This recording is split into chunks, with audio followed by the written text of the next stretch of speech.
Over thinking, ज़्यादा सोचना, ये वाला टॉपिक डिस्कस करते हैं।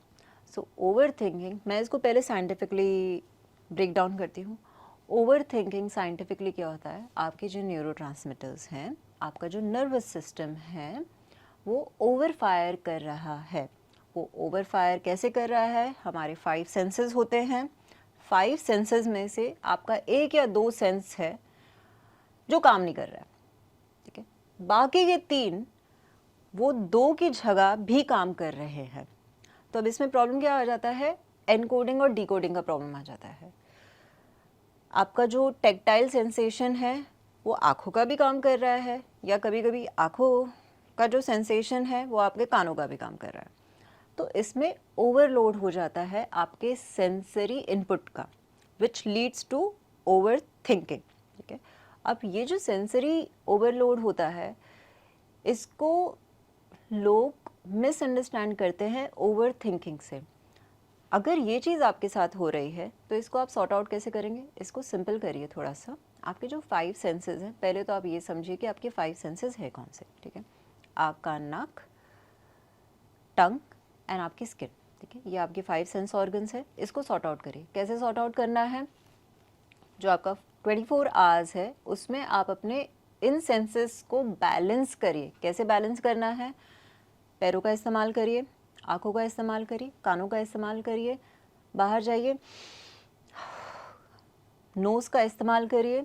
जब आप अपना खाना खा रहे हैं, खाने को टेस्ट करने की कोशिश करिए, ठीक है।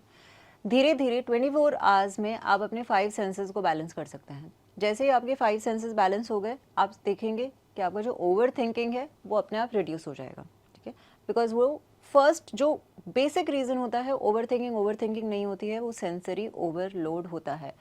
फॉर एग्जाम्पल, बहुत सारे ऐसे पेशेंट थे जिनका बहुत हाई पावर था आँखों का, ठीक है। अब जब आपका आँखों का हाई पावर होता है तो आपका जो विजुअल क्यू होता है ना, वो डल हो जाता है। वो डल हो जाता है तो आपका बॉडी उसको कंपनसेट करने के लिए कानों का ज़्यादा इस्तेमाल करेगा या फिर स्किन का ज़्यादा इस्तेमाल करेगा, जिसके वजह से यूजुअली इंसान का ओवर थिंकिंग चालू हो जाता है। आई हैव अ पेशेंट जिनका 90% डेफनेस है since that patient was a child, okay. That this particular patient came with a complaint कि मैं बहुत ज़्यादा सोचता हूँ, मेरा ब्रेन स्टॉप ही नहीं होता है।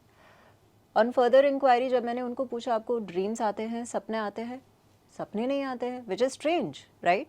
सपने आने चाहिए, बट उनको सपने भी इसलिए नहीं आ रहे क्योंकि 24 घंटे में उनका दिमाग उनके कानों का भी कंपनसेट कर रहा है।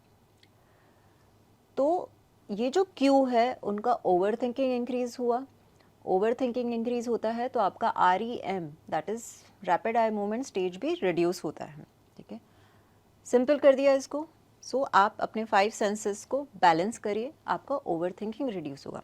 सेकेंड, अगर आपकी उम्र 35 प्लस है तो आप नोटिस करिएगा कि आपका यूजुअली जो थिंकिंग होता है ना, वो बहुत प्रैक्टिकल चीज़ों को लेके होता है, वो आपके सपनों को लेके नहीं होता है। छोटे बच्चों का ओवर थिंकिंग दूसरा होता है, इमेजिनेशन इमेजिनरी होता है। बट अगर आपकी उम्र 35 प्लस है तो आपका ओवर थिंकिंग बहुत प्रैक्टिकल रीजंस की वजह से होता है। अब उसको भी थोड़ा सा ब्रेक डाउन करते हैं।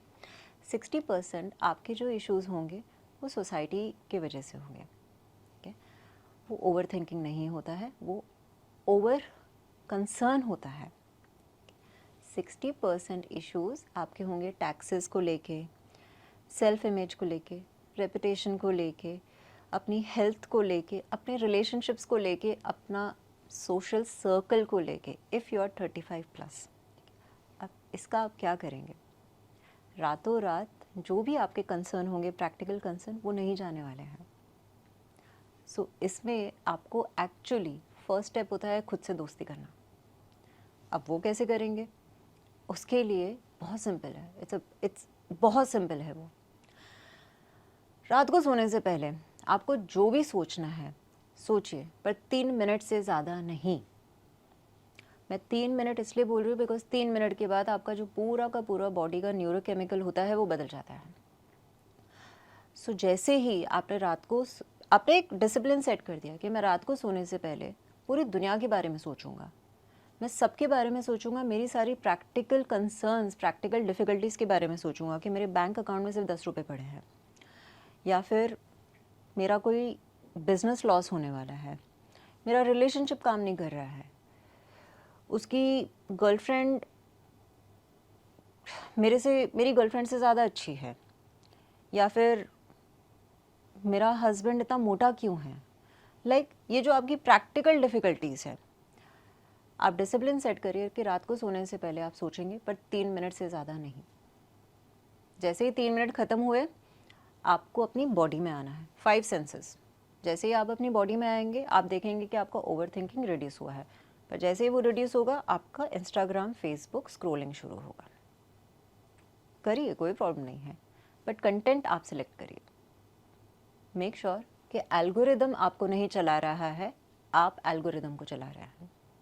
दोनों में डिफरेंस है। ओके, सो आप अपने एल्गोरिदम को चलाइए, आपका धीरे धीरे ओवर थिंकिंग भी कम हो जाएगा। अब थर्ड, हम ह्यूमंस हैं ना, बंदर होते हैं। ऑब्वियसली मंकीज़ हमारे पूर्वज हैं। हमारा जो फर्स्ट लर्निंग वे होता है वो होता है imitation. Monkey does as monkey sees. अगर आपके सराउंडिंग में आपने ऐसे लोगों से आपने अपने आप को सराउंड कर दिया है जो एक्चुअली ज़्यादा सोचते हैं और कम काम करते हैं, तो आपका ओवर थिंकिंग जाने अनजाने में इंक्रीज होगा, क्योंकि हमारा नर्वस सिस्टम हर एक चीज़ को मिरर करता है। सो ये मैं आपको चिटकोट दे रही हूँ। अगर आपको अपना ओवर थिंकिंग रातों रात कम करना है, go out, surround your self with nature first, क्योंकि नेचर का है ना नर्वस सिस्टम बहुत सुंदर होता है, उसमें थिंकिंग नहीं होती है। आप 6 घंटे जाइए गार्डन में टहलिए, 6 घंटे, संडे छुट्टी होती है सबकी, 6 घंटे जाइए गार्डन में टहलिए जब कोई ना हो। आप नोटिस करना कि आपका ओवर थिंकिंग ज़ीरो हो जाएगा। सेकेंड, अगर आपको अपना रातों रात ओवर थिंकिंग और ब्रेन को रिवायर करना हो, आप अपना पूरा सराउंडिंग चेंज कर दीजिए। आप जैसे ही अपना सराउंडिंग चेंज करेंगे, आपका जो नर्वस सिस्टम है उसको इमिटेट करेगा। We are monkeys, right? आप देखिए कि आपका ओवर थिंकिंग भी चला जाएगा और आप एक्शन मोड में आ जाएंगे। ये आपका चिट कोड है to sort out overthinking. देखो, सबको पता है ओवर थिंकिंग क्या होता है, सो मुझे आपको उसमें एजुकेट करने की ज़रूरत नहीं है। उसको रिड्यूस कैसे करना है, this is very simple. Do this, sit, action में कैसे लाना है, आप अपना सर्कल चेंज करिए, उससे आप चेंज हो जाएंगे। Become a monkey, a smart monkey. Okay, simple. हाँ,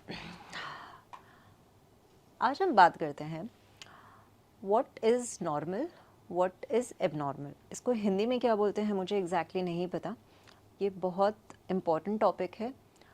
साइकोलॉजी, जिसको भी साइकोलॉजी में इंटरेस्ट है, इंडिया और इंडिया के बाहर आधे तो सभी साइकोलॉजिस्ट हैं, ठीक है, और सब अपने आप को वैसे भी साइकोलॉजिस्ट समझते ही हैं। बट हमारा जो फर्स्ट चैप्टर होता था एबनॉर्मल साइकोलॉजी में, ये होता था एबनॉर्मल और नॉर्मल के बीच का अंतर क्या है। सो एबनॉर्मल को अगर आप विकी करेंगे या गूगल करेंगे, इस वर्ड का मीनिंग निकलता है something which is away from normal. Okay, is the same thing कि जब आपको लाइट को डिस्क्राइब करना होता है तो आप ये बोलते हो एब्सेंस ऑफ डार्कनेस, या फिर जब आपको डार्कनेस को डिस्क्राइब करना होता है आप बोलते हो एब्सेंस ऑफ लाइट। एबनॉर्मल को जब आपको डिस्क्राइब करना होता है आप बोलते हो एब्सेंस ऑफ नॉर्मल, या फिर जब आपको नॉर्मल को डिस्क्राइब करना होता है आप बोलते हो absence of abnormal. But exactly होता क्या है एबनॉर्मल और नॉर्मल? अब इसमें हम आइंस्टाइन को भी बीच में ले आते हैं। Mister Einstein did do beautiful job. It's a relative thing. Malaysia में बहुत पहले एक ट्रेंड हुआ करता था कि जब किसी को भी गुस्सा आता था, वहाँ पे परमिशन थी कि जब आपको बहुत ज़्यादा गुस्सा आया आप चीज़ें जला सकते हो, and it was normal. But अगर यही सेम चीज़ आप कोई दूसरी कंट्री में करोगे, यस, आप अगले दिन हेडलाइंस बन जाओगे, आप स्कैंडल बन जाओगे।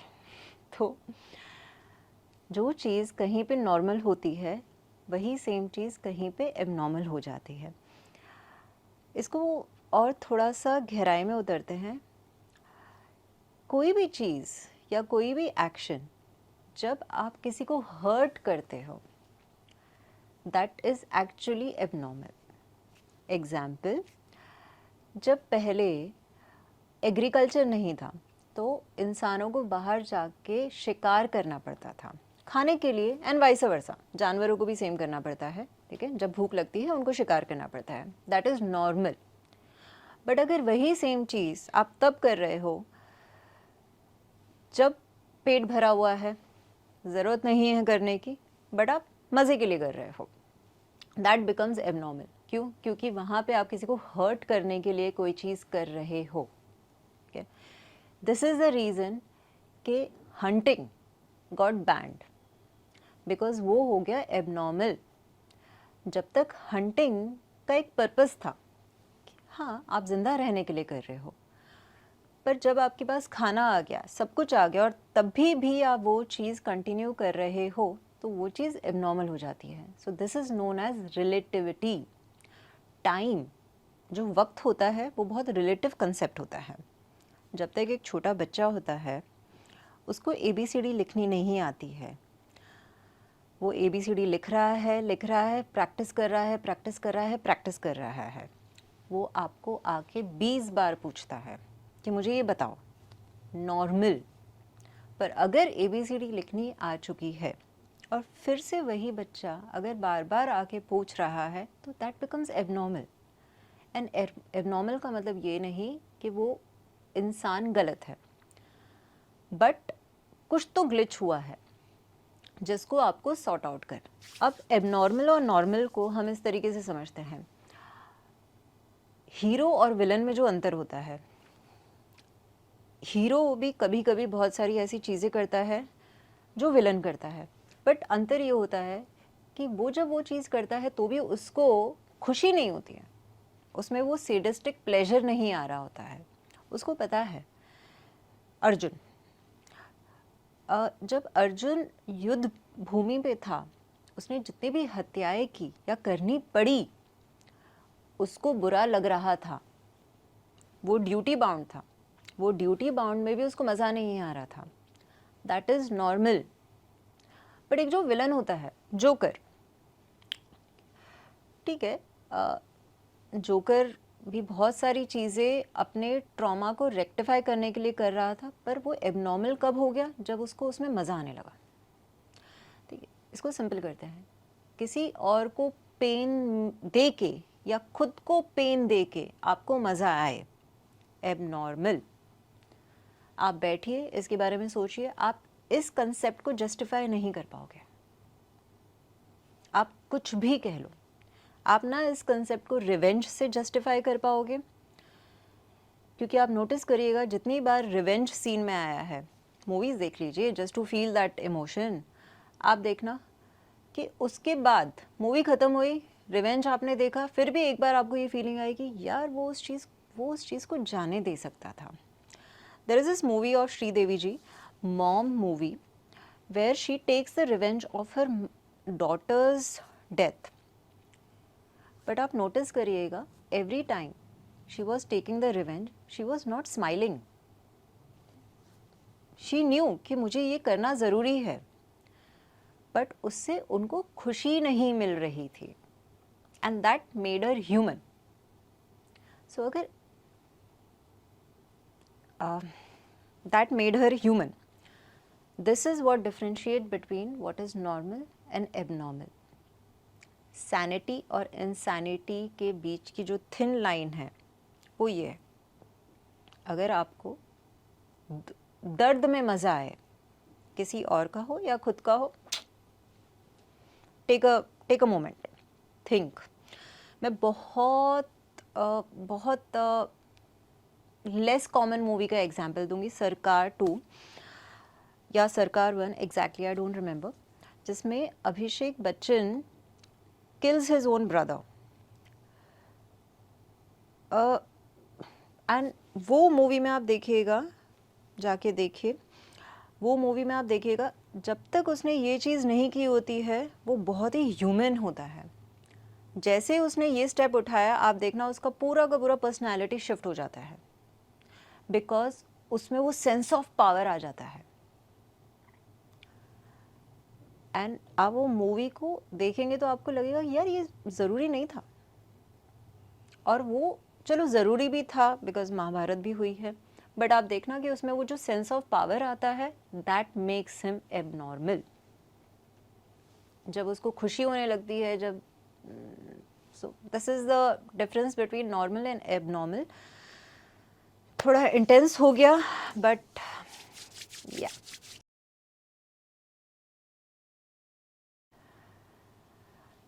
चलो, आज आपने सोचा कि मुझे अपनी साइकोथेरेपी हीलिंग जर्नी शुरू करनी है, ठीक है, मुझे अपने इमोशंस को हील करना है, मुझे अपने आप को हील करना है, because I deserve to live a good life. अब इसको स्टार्ट कैसे करते हैं? इसमें 3 चीज़ आएगी। पहला आएगा आपका फिजिकल हेल्थ, फिर आएगा आपका मेंटल हेल्थ, फिर आएगा आपका इमोशनल हेल्थ। ये 3 अगेन ट्रायंगल। पेन और पेपर आपने निकाला या निकालिए, write down physical health, mental health, emotional health.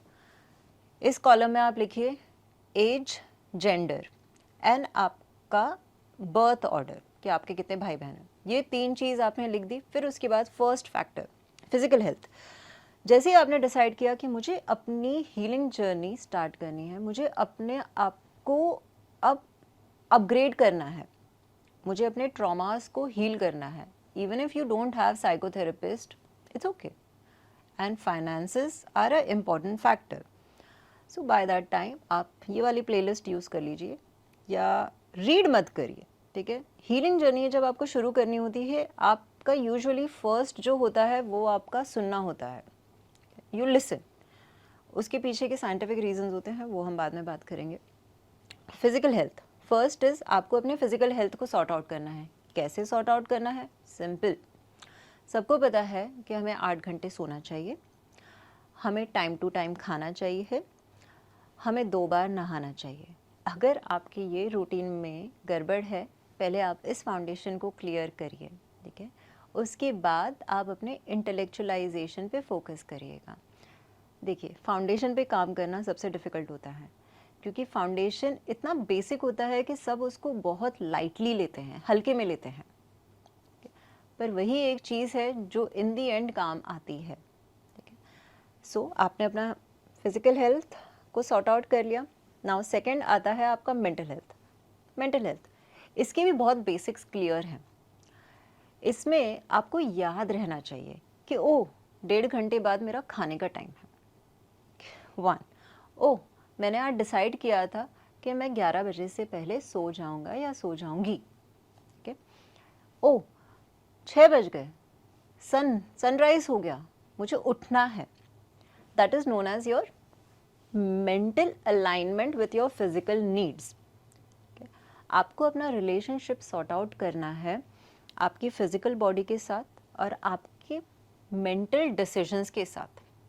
बहुत सिंपल चीज़ें होती है। अब इसको बहुत मज़ा आता है इसको करने में।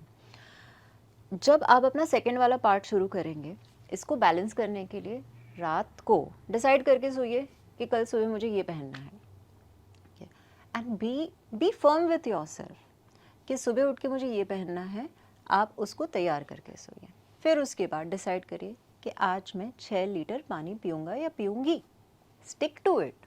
देखिए, ये जो फंडामेंटल्स है जिसको आप बहुत लाइटली ले रहे हैं, ये आपका एक बेस रेडी करते हैं आपकी थेरेपी के लिए। अगर ये बेस रेडी नहीं होगा, आई कैन अश्योर यू कि आप अपने इमोशंस पे काम नहीं कर पाएंगे, बिकॉज जब इमोशनल फ्लडिंग होती है तो वो फ्लडिंग होती है। फिर वो फ्लडिंग को रोकने के लिए आपके पास अगर चेक डैम नहीं है तो वो सब कुछ बहा के ले जाएगा, because emotion is equal to energy in motion. Okay, so ये 2 चीज़ें आपके लिए चेक डैम का काम करती है, जो बहुत ज़रूरी होता है। आपने अपना मेंटल सॉर्ट आउट कर लिया। अब ये मेंटल में जो आपने हिस्ट्री लिखी है कि मेरा बर्थ ऑर्डर क्या है,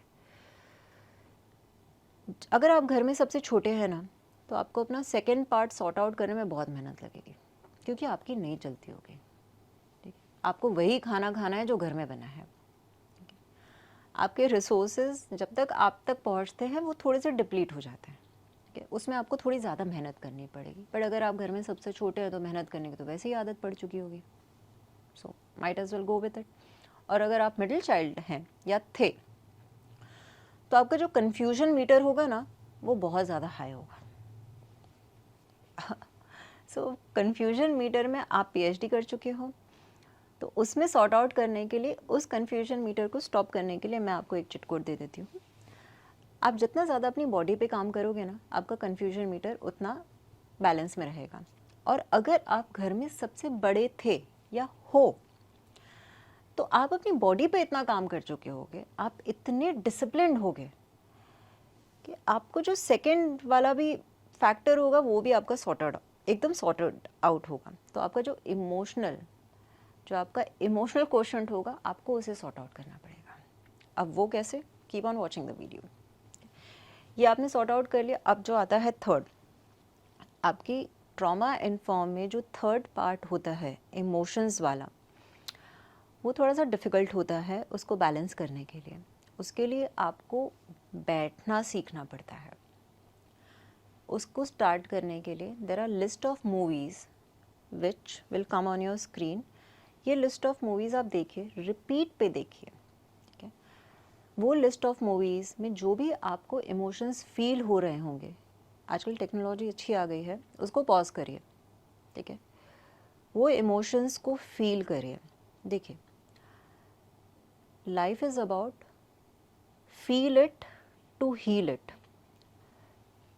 B it to see it. इसका मतलब होता है महसूस करिए उसको ठीक करने के लिए, वो बन जाइए उसको समझने के लिए। ओके, इसको फिर से समझिए, feel it to heal it, be it to see it. जब आप वो मूवीज़ देखेंगे, अंदर जो आपको फीलिंग्स आ रही है उसमें बैठना सीखिए। टाइम लगेगा, क्योंकि हमें आदत पड़ चुकी है, आपकी बॉडी को भी आदत पड़ चुकी है, वो उसके लिए इतना अनसेफ स्टेट बन गया है वो फीलिंग को फील करना, कि आप उसे डर के भागने की कोशिश करेंगे। देयर इज़ अ रीज़न कि मोटिवेशनल सॉन्ग्स हमें इतने अच्छे लगते हैं, कि लव सॉन्ग्स हमें इतने अच्छे लगते हैं। But movies help you in better ways. So ये जो मूवीज़ हैं आप देखना शुरू करेंगे, उसमें आप बैठना सीखिए, वो इमोशंस को फील करिए, उसको देखिए, उसको समझिए, उसको रिपीट पे देखिए। कोई एक्शंस मत लीजिए, डोंट टेक एनी एक्शंस। आप कुछ मेमोरीज जो आपने सप्रेस कर दी थी, सप्रेस होता है कि कारपेट के नीचे डाल दी थी, जाने अनजाने में वो बाहर आएगी, उसको सिर्फ फील करिए। ठीक है, उसको जाने दीजिए। Your body has beautiful mechanism of flowing with the emotions, उसको फ्लो होने दीजिए। Like I said, check dam में जितनी भी फ्लडिंग आएगी, आप चेक डैम तैयार कर चुके हो, वो अच्छा स्मूथ फ्लो बनेगा। सो this is how you start your trauma healing journey. इसको और गहराई में कभी और, ये गहराई में जब आपको उतरना है तो आपको थेरेपिस्ट को एक्चुअली मिलना पड़ेगा। बट ये वाला आप होमवर्क करके मिलेंगे तो आपके पैसे भी बचेंगे, आपका टाइम भी बचेगा, आपका सेल्फ कॉन्फिडेंस भी इंक्रीज होगा। और आपको जब आप थेरेपिस्ट हायर करेंगे, it will be actually much more better. उससे आपको लगेगा कि नहीं यार, I am very sincere with my life, I respect my life. Okay, watch this video again because ये थोड़ा सा इंटेंस है। Okay, this is how you start your therapy journey. So anger management, सब लोगों का या तो ये क्वेश्चन होता है, या तो जानना होता है कि हम किसी और का गुस्सा कैसे सेटल करें या खुद का गुस्सा कैसे सेटल करें। देखिए, एक चीज़ को समझिए, जो गुस्सा होता है ना, वो एक इमोशन होता है, एक एनर्जी होती है। आप गुस्सा कैसे निकाल रहे हैं वो अच्छा या बुरा कर देता है। अब इसको फिर से सिंपल करते हैं, गुस्सा आना इज़ अ गुड थिंग। गुस्सा आना इज़ अ गुड थिंग, क्योंकि इससे ये पता चलता है कि आपका बॉडी, आपका दिमाग, आपके इमोशंस काम कर रहे हैं। गुस्सा नहीं आना इज़ अ बैड थिंग। मैंने एक पेशेंट देखा था जब मैं हॉस्पिटल में थी। ये जो पेशेंट है, she is a female, she was a female, may her soul rest in peace. वो फीमेल आई, एक रेगुलर चेकअप के लिए आ रही थी, वो रिक्शा में बैठी, उनका पैर टूट गया, उनको रियलाइज़ नहीं हुआ कि उनका पैर टूट गया। This was not a good thing, क्योंकि उनको पेन फील नहीं हुआ, उनको गुस्सा फील नहीं हुआ। गेस क्या हुआ? She passed away after 3 days। सो अगर आपको गुस्सा आ रहा है, it's a sign that you want to live. अब इसको हम कार्टून मूवी से समझते हैं। आप जितनी भी कार्टून मूवीज़ देख लीजिए, इनसाइड आउट देख लीजिए, एंगर, आप वो मूवी को इमेजिन करिए कि अगर उसमें एंगर कैरेक्टर ही नहीं होता तो कैसा होता। वो बहुत ब्लैंड मूवी होती। ठीक है? उसी मूवी में जो प्रोटैगनिस्ट है, जैसे ही उसको गुस्सा आया, उसकी स्टोरी आगे बढ़ी, बिकॉज गुस्सा इज़ लाइक फायर, वो हर एक चीज़ को चार्ज करता है। अब इसमें वो आप पे डिपेंड करता है कि गुस्से को आप इंटरनलाइज करते हैं। लायन किंग में जो सिम्बा के फादर हैं मुफासा, और जो उसके चाचू हैं जिसका नाम मुझे अभी याद नहीं आ रहा है, दोनों को गुस्सा आ रहा था। एक का गुस्सा कन्वर्ट हुआ प्राइड में, एक का गुस्सा कन्वर्ट हुआ रिवेंज में। ठीक है, इट डिपेंड्स ऑन यू कि वो जो बॉइलिंग एनर्जी है, जो आपके अंदर एक एनर्जी क्रिएट कर रही है, आप उसको प्राइड में कन्वर्ट कर रहे हो या कोई डिस्ट्रक्टिव एनर्जी में कन्वर्ट कर रहे हो। ठीक है, again go and Google the chart of emotions. Anger centre में आता है, उसके बाद आप नीचे जाते हो या ऊपर जाते हो, इट्स अ पर्सनल चॉइस। गुस्सा आना is a good thing. Stop shaming yourself for anger, take pride in it, become a example for yourself कि आप अपने एंगर मैनेजमेंट को इतना इतना अच्छी तरीके से मैनेज करो that you can create a empire out of it. But don't suppress it, suppress it, उसके बाद उसको एक अच्छा फॉर्म दीजिए, give it a form. This is very simple way of anger management. Go and watch movies, you will understand कि what anger management is. The movies are Inside Out and of course Batman, जब वो अपने anger को एक form देता है।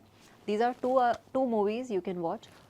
और Hindi movies में if I have to give you the example, you can watch Agneepath, Mr. Bachchan, the angry young man, the legendary character. Or you can watch, I can't think of any other movie. Okay. So these are 3 movies that you can watch for anger management.